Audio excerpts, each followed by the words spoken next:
As I said, I'm out in Cape Town in South Africa at the moment. So I Mhm. kind of flew out at the beginning of this week. So my time zones are a bit lopsided right now. I'm still Sure. kind of running on New York time. So it was actually just coffee this morning. Yeah. Just some coffee. And Okay. nothing more interesting than that. Yeah. Okay. Now, are you a big breakfast? I'm having breakfast at lunch right now. Yeah, so it's all awful. What is that time difference between? We are, because the time zones change outside. I think we're 7 hours behind New York. Oh, okay. All right. Yeah. Gotcha. So So yeah, you're. it's actually quite nice being out here because I'm sort of ahead of the curve. So everything, you have a bit of a delay on everything. When I wake up in the morning, the US is still yet to get up. So you kind of got Right. this little buffer, which is quite nice. Oh, I bet that is nice. Yeah, considering Yeah. that, where I'm like East Coast, so we're getting that Facebook feed is just filled instantly Yeah, you with wake just up to just hit the ground running. exactly. You just walk into like, oh my gosh, what are we gonna do? So, well, awesome. Well, why don't we tell my listeners what you just finished up on Kickstarter, raising money for, what your product is? So we finished up the 5th, so almost 2 weeks ago. Yeah, geez, Mhm. time flies. We have a coffee cup. It's a reusable coffee cup. The difference with what we designed was it folds down really, really small. So it came from kind of our own experience where we went looking for a cup. So sort of backtrack even more than that. We just started realizing the impact we were having. I mean, in a very real way. It's sort of it's a lot of it out there at the moment and a lot of awareness. But I think we kind of suddenly one day thought, wow, we're actually part of this problem. Like I go out, I live in New York City, I go out and I meet people for coffee all the time. I go out in the morning and I grab a coffee, I go for a walk. So you're going through a lot of these things a day. I mean, in a bad day, you go through 3 or 4 coffee cups. And I think it just really hit me how it was sometimes a 3 minute, 5 minute use, and it was going Right. straight in the bin, and that was ending up straight in the landfill. And that combined with realizing that these things, despite kind of what a lot of people, including myself, always believed, is that they're paper, they're recyclable, they're kind of good. Um, that disposable coffee cups actually aren't recycled. I think the numbers I've heard are kind of in the range of 1% to 1/4%. So Wow. it's almost insignificant. Um, they have a plastic lining on the inside, which makes it very hard to recycle. Hmm. And then secondly, the whole recycling system in general. Since we've been on this journey, we've realized the recycling in itself is really more of a PR tactic than a true solution. There's a lot of Yeah. resources that go into it, and it's not a great long-term solution. Right. Right. Um, the best long-term solution is reusing what we have already. Stop all manufacturing and just use a glass jar, use the cups in your cupboard. Hmm. The reality is that for most of us, that isn't practical. So the thing that we looked at was the convenience factor. What stopped myself using a reusable cup was really the fact that when I walked to a coffee shop or I met someone in the middle of the day, I didn't have a cup carabined to my belt, and most people don't. Hmm. Uh, and I'd need something that I could reliably carry with me all day, every day. And that was sort of the thinking. So we went looking for one, couldn't find it. And so thought, wow, I mean, if we need it, someone else will. So Sure. we kind of started looking at the design process on that, and then it ended up in this Kickstarter. Yeah. So sorry, there was a long build up to that, but Yeah. No, that's awesome. What I mean, yeah. so for the people who haven't seen the campaign, or this is the first time they're listening to it, you know, reusable cup is a pretty generic term. Like, how do you kind of describe it?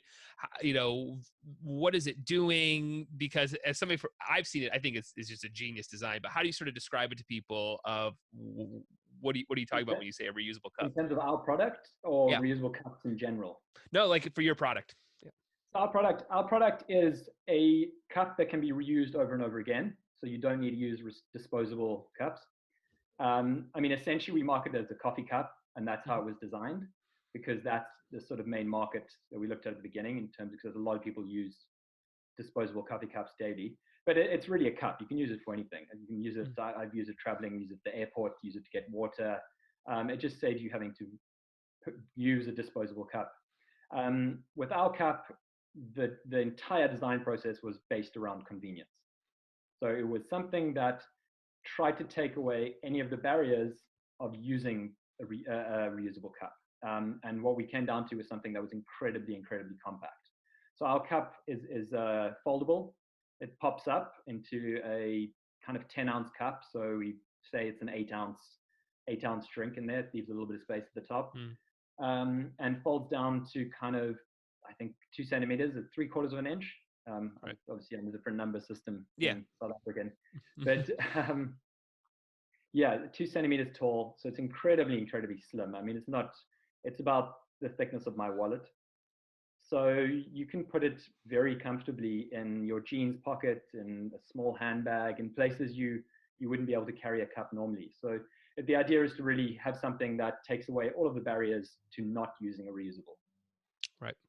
And what's like the first step in this? I mean, as somebody in my position, I get a lot of leads that call me and they want to save the world with recyclables, or they just have this big huge idea. So when Yeah. you're sort of kind of exploring this and seeing this potential, what starts the process in the design? Is it, I mean, you keep mentioning like we want to take convenience, but what has to physically happen, right, for this to go from an idea in your mind to Yeah. a prototype or to In where you are terms right of now? physical steps. Yeah, like what starts your process in this, making a product like this? I think in our case, the product was very clear in my head from the beginning, and yeah, I Mhm. knew exactly. It was a cup that needed to be compact enough to fit in your pocket. So I think rather than coming at the design process of trying to solve a problem and figuring out what that solution was, we had the solution from the beginning, and it was now trying to create a product that worked for that solution. Right. So we started off very early days just looking what was out there, and really looked at everything, starting from kind of different materials. And I mean, at the beginning, we were looking at things that were literally kind of inflatable cups and things that Mm. would pop up and have some sort of skeleton around them. We looked at metal cups. Um, and eventually it came down to just the simplest solution. We ended up working with a really, really amazing design company in the UK. And we just kind of worked it all the way down to the simplest solution. The simplest solution was what's kind of available already in the outdoor industry, is Mm. is pop-up silicone-based cups. Right. And silicone as a product is very, very durable.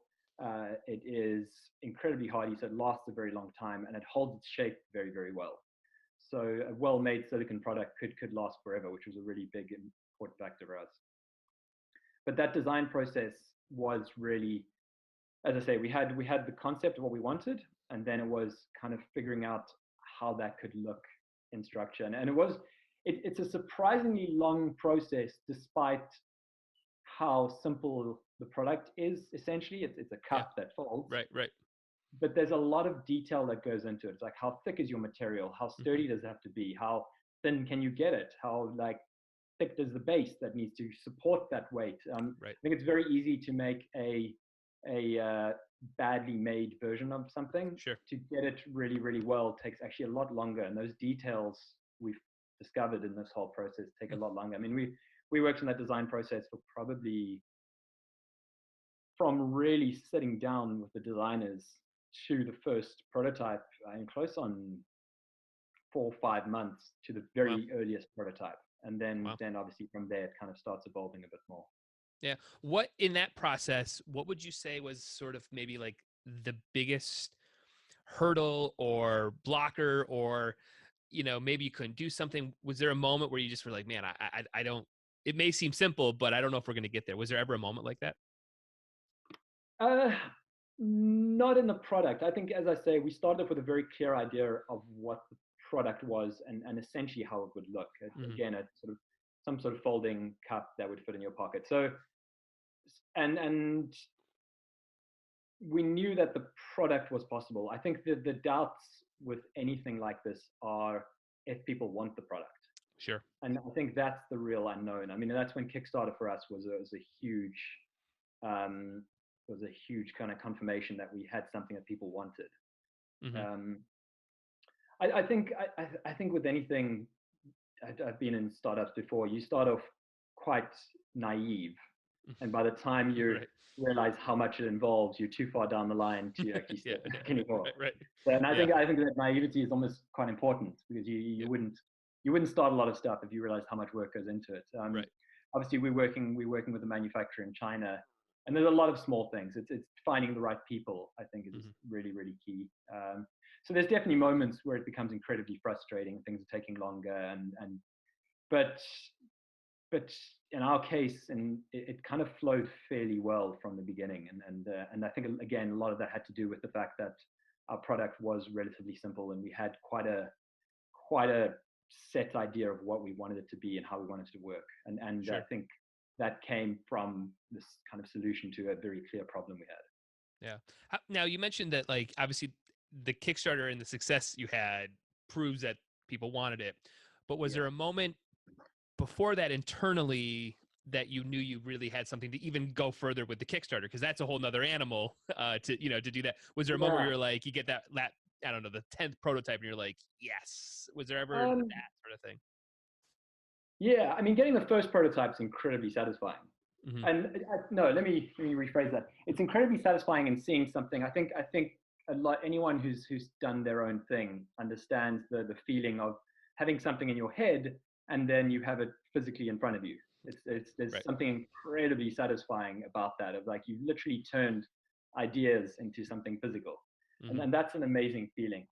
At the same time, the first prototype with a lot of things is also a little bit disappointing because it's a very early stage thing. Right. I mean, in our case, the material is slightly different. It was really just to prove that the shape would work and Right. the way it functioned would work.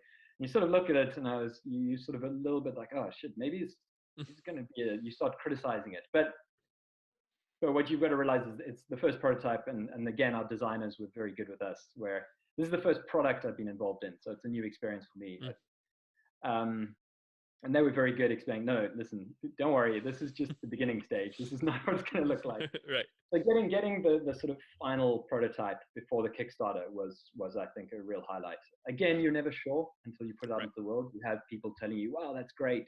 But sort of what your family tells you isn't necessarily what the world's going to say. So Yeah. Moms never say anything bad. So they're no, always, no, that's no, amazing. yeah. What you're But working on is you're great. hopeful. You're Yeah. hopeful, but I mean, the public is the proof, isn't it? Right. Right. Totally.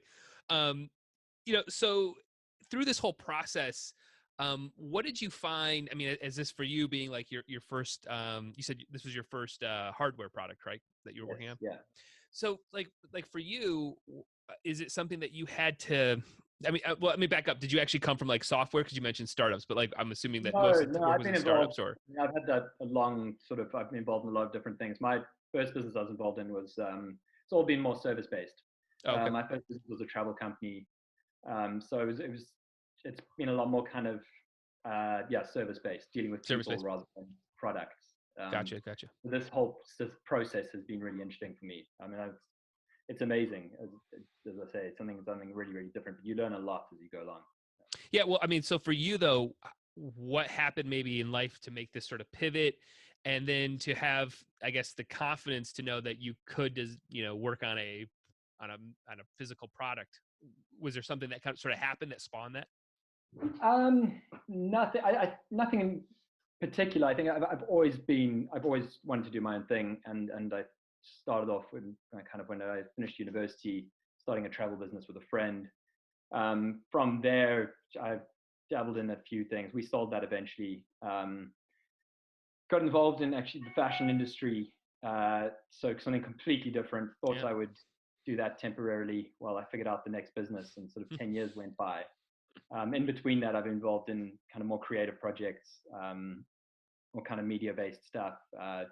Done some documentaries with friends and things like that. But always on the lookout. I think that's so. For me, I've dabbled with ideas over the years and kind of put some energy into certain things. But this was, I don't know, this in my own head, this was going to work because I saw the need for it. Sure. And I think I very clearly saw the need because it was a very simple problem that I could see that I had and that others had, and that there wasn't a very clear solution. So when we did come up with this, it kind of it's been a relatively nice process in that we haven't had to fight our way to the product. It's sort of come quite naturally, and I think again that comes from the fact that the reason for it existing was very clear. Yeah. We weren't trying to force a need. Right. When you have a project that is taking on such a huge staple in everybody's life, right? Just going to get the cup of coffee, right? That is, um, how do you not get swept up in how big that is? So again, I see this a lot with like, we're gonna make these a recyclable suit, right? Everybody Yeah, is we're gonna save all this plastic, and yeah, again, you have numbers on your campaign too of like, the amount of waste we do, right? yeah, It feels to me it's such a slippery slope to get caught up in that narrative of trying to fix the huge problem as opposed to just like, listen, we can make a dent here. How do you sort of yeah. stay focused on that as a project creator, as as somebody in the startup land, not taking on the whole problem but just your solution for it? It's a good question because I think it's very easy to, as you say, get swept up in that, Mm-hmm. and it's easy to get swept up on that because it's incredibly, and especially at the moment, Yeah. well, not right at the moment, Right, right. but generally in the sort Yeah. of time we live in, it's it's good marketing Mm-hmm. to make a lot of these claims. And it's something we're very early stage, but it's something we're being very careful of not overselling our solutions. We're not Right. Our coffee cup's not going to solve all the world's problems. Right. But as you say, I do think that it could make a dent. Yeah, And I it think totally a could. Yeah. lot of what we've said since the beginning is, and again, it's sort of our story. So hopefully others can relate to our sort of process of getting to this point. Is not that long ago, we weren't really that aware of it. Mm-hmm. And by maybe using a product like this, if anything, your awareness of that tiny dent comes up, and then maybe you expand that a little bit further. And if you can expand that to other people, I think there can be a really good um, bigger effect of that. Yeah. Um, Well, I think too. so I think we're seeing too is, even if it's just these small thoughts. Like I'll give my example, right? Like, this is so yeah, simple, as opposed to water bottles all day. Like, yeah, and it's more and more people just making these small decisions. yeah. Hopefully has a much I bigger think impact. it's exactly that. I think it's a lot of it is the awareness. If you buy a water bottle and someone sees you that water bottle and that's what you use, just your view of the world is slightly shifted. You're Right. now aware of some of those issues. And whether your impact buying that water bottle is making a huge difference on its own is very debatable. But I Right. think what is underestimated is how much your kind of the ripples that come out from that can make a really positive impact. Yeah, I think it's you are at least conscious of it, right? Like, it's like Exactly. the people Yeah. who eat meat every single meal every single day. Yeah. Not right or wrong, but like it's hard to sustain that. Like, just Yeah. could you have just Tuesday off? Just Exactly. it's like all these little things could add up when you talk about, millions and millions and millions of people all making Yeah. small little millions of decisions. So I mean, it is.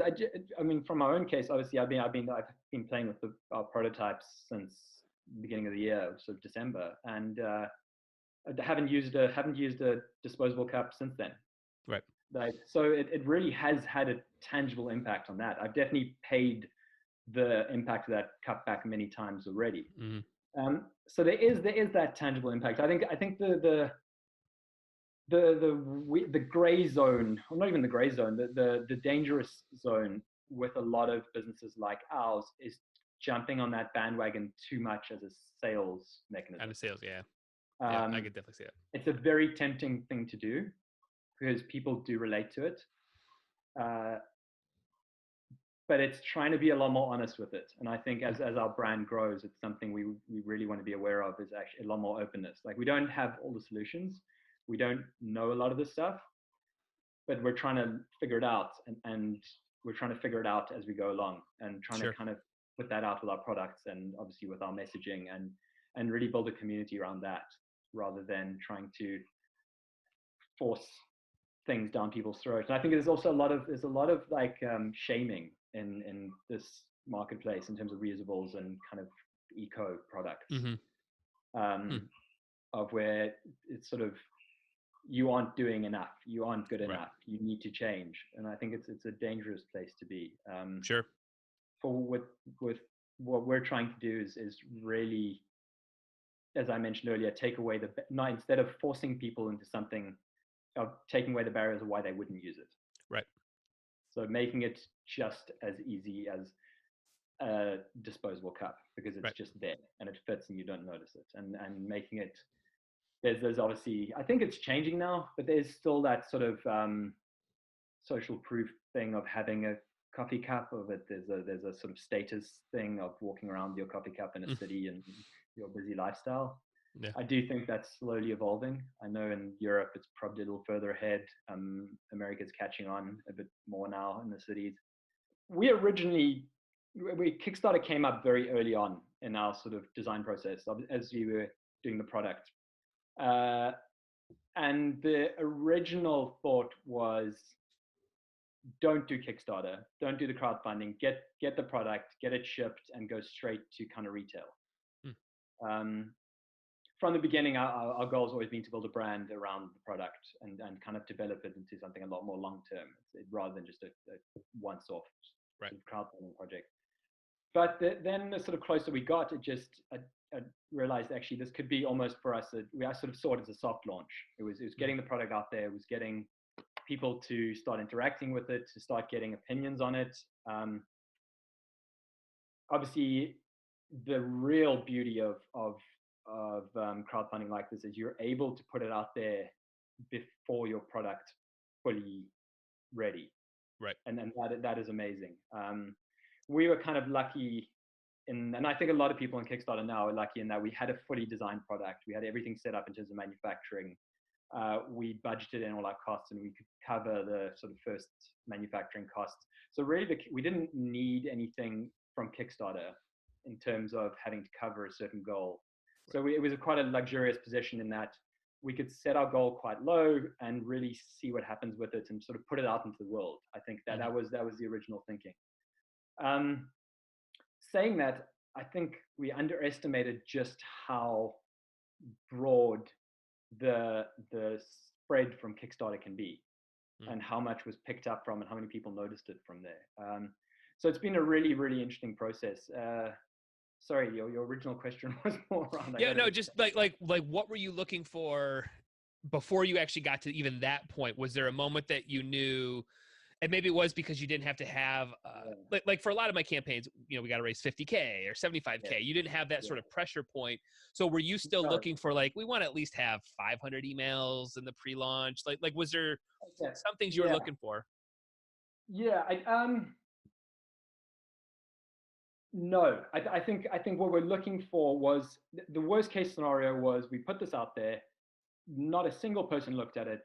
We would have carried on with our original plan of getting manufacturing done and then done the normal kind of setting up our website and getting that process done, building on the brand, the social media side. Right. Saying that, as our launch date got closer with Kickstarter, I started realizing how this was much more of a full-time project than something you could do as a side project. Right. I sort of originally, I think I underestimated Kickstarter in that I sort of was like, oh, we'll put it up there and it'll be, you know, it's easy. We'll stick it up on crowdfunding. And I think I underestimated how much time goes into building out a crowdfunding platform and how much information you have and how suddenly realizing that actually this is going out to people. So it kind of evolved in the last month or so, 2 months before our launch date. And we actually pushed back our launch date as well, because we just didn't have enough ready. It evolved into something a lot more serious, where suddenly I felt a little more pressure to get it out there. I think what we wanted out of it was the proof of product. Yeah. I think that's ultimately, and obviously that comes with it goes hand in hand with number of people and money raised. Sure. So we didn't have a number. I set the goal very low, and there were two sides of my head, which was kind of very confident that we would do quite well based on what was out there. And I think our product works quite well for Kickstarter because it's a relatively well priced and it's a very simple product. You don't need to explain it too much. At the same time, the other side of my brain was, well, what if no one sees this and we raised $200 and everyone laughs at us? You know, you just don't know before you click that launch button. It is, no matter what anyone tells you, it is terrifying. Yeah. There's no doubt about it, man. We feel it Yeah, weekly as we're like, yeah. we think we did everything we can. We'll see. I mean, the scary thing was, I think, listening to podcasts like yours and reading the blogs and being out there, you hear how much people do before launch. Yeah. And there's always someone you're listening to is like, well, we were contacting every journalist and we got a 20,000 person email list and we did this and we're ready, Right. and we had a party on launch day, and you're thinking, damn, like I'm nowhere near that. Yeah. So our real our only pre-launch strategy was really building the email list.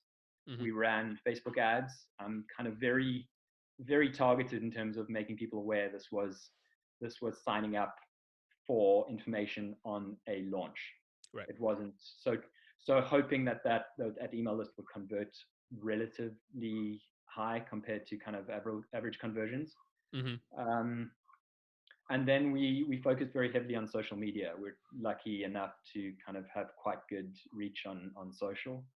So that was our two sort of points of sending out to our initial email list, and then really the social media focus was the initial thing. And then closer to the campaign, we got involved with so I literally within the week before, we sort of last minute got involved with Jellup. Yeah, I was going to ask about that. Yeah, was that something that you kind of, because you mentioned that you started realizing, wow, I might need a little bit of help here, or was it something that you were like out looking for and knew that this would be a good fit? Again, started off quite naive. Started listening to all the content out there and reading up and realizing there's a whole ecosystem around this. Yeah. And thinking, okay, there's a lot that can be taken advantage of, and maybe this is. I think I realized closer to the launch that this is a real opportunity that to like really make an impact and get something really, really tangible out of it. So initially had no intention of using any third party or getting involved with anyone like that. The closer we got, I just realized that we should do everything possible. Looked at a bunch of different stuff and actually contacted Jellup and didn't hear back from him for a while. I mean, I think essentially they're a small team and their bandwidth is limited. But then the week before they got back, I'd given up on it. I was like, okay, well, they got back and said, oh yeah, we'd love to be involved. So we actually pushed back our launch date slightly for them to get set up. And yeah, when I did after all the kind of research beforehand, I was fairly confident in them, and I'd heard really good stuff. And I really like their pricing structure. I'm sure this is all stuff you and probably most of your listeners will know, but obviously their pricing structure is completely performance based. Yeah. So the risk is relatively low. I think I don't know. I have no opinion on any of the other crowdfunding kind of companies. I've heard mixed stories on a lot of the other big ones. But Jellup just seemed to stand out with everyone that used them as being very, very straight down the line, very professional, and it brought results. So we're kind of really confident for them. Yeah, it's great. Yeah, I mean, obviously this was a huge campaign, considering that you had almost over 6,500 backers and you did over 200 grand, and really at a price point too of, I mean, what was your average reward? $30, $40, somewhere in that ballpark. I think it came in. I think our average was, because the problem is we're dealing in pounds and dollars, being based in New York, and then obviously we're based in London. But I think it was £30 was our average reward. Yeah, I mean, so that's a lot of traffic, a lot of conversions, a lot of people getting it. But I think you mentioned it earlier. I think, when you see some of these campaigns that have to do a ton of work getting the 20,000 emails, it's when their product, you have to really jam that product down. This is one that just makes sense. It's not a $500 commitment. So that barrier to entry is a little bit lower. So, and it looks great. It's designed. I mean, the way the page is laid out, the video. I mean, you guys literally checked off all the boxes of still a great campaign. But at the end of the day, it does just make sense. Like, oh, okay, I can get 2 or 3 of these things. I even think about it too. Just recently, I've been, we actually, as an agency, got our own office. We were remote for almost 10 years, and we realized that we want to see people again. but I started realizing like, man, I'm throwing out plastic forks every day, Yeah. like just to eat. Yeah. And so I was like, no. My sister comes in, she gets me these bamboo things, and now I have it in my backpack all the time. So wherever I go, I'm not getting the plastic stuff. So it's like, but it just is, it's like one of those things, like, it just makes sense. It's not a Yeah. huge, I mean, the projects that we have where we're like, man, I'm asking people to spend $500 on this thing. Ooh, No, I mean, yeah. it is impressive. It goes to, it's a testament, I think, to the peak designs of the world, of Yeah. how the Selsun is probably do so well, that they've built a very loyal base. And I think, Sure. I know, it's very impressive to see how guys like that do it, because you've really got to put a lot of trust into a company to put that much money into a crowdfunding campaign. Oh yeah, totally. Well, let's flip over a little bit to like, so what does, the campaign, I think you said it ended early March, right? March 2nd, something. Yeah, 5th of March we ended, yeah. Yeah, 5th of March, that's right. So, money's starting to come in, you've got all these next stages, the world's ending, like what's happening like right now for you guys in terms of, now I have to ship to backers, and Yeah. so like what's happening today? So in some ways we're quite lucky with the state of the world at the moment. Obviously everything is crazy at the moment and no one really knows kind of what's going to happen from here. Right. Yeah. We were lucky in that our campaign ended before everything really hit. Right. Saying that, we did have odd people coming in and asking about shipment, whether it was dangerous to get them shipped, because obviously our manufacturers are in China. Right. But we've been working with the manufacturer since towards the middle end of last year. So we've kind of built up quite a good relationship with them, and they've been very upfront with us. And they've been back at work for quite a while. They were back with the skeleton scarf pretty early on. Didn't get hit too hard by everything. Obviously, China as a whole got hit in some way, but essentially we've obviously definitely had delays, as had everyone. But currently we're not too far behind where we want to be. We put our shipping date. We gave a bit of a buffer because I was aware that a lot of unknown stuff might come up. Yep. I thought we'd easily fit within that buffer, but as it happens, the whole world packs up in the meantime. Right. So we're hoping to be within a month of where we want it to be. It really depends on how badly things get hit from here, because we are still, our aim is to ship locally to the US and to Europe, and obviously those fulfillment warehouses and things like that still has to operate as normal for everything to go forward. But we're sitting in kind of a lucky zone in that we're in the manufacturing stage now, and the manufacturing is in China, and China's relatively doing well compared to everyone else. Obviously, saying that, things are changing very rapidly, and daily we wake up with new information. So we'll see how it goes from here.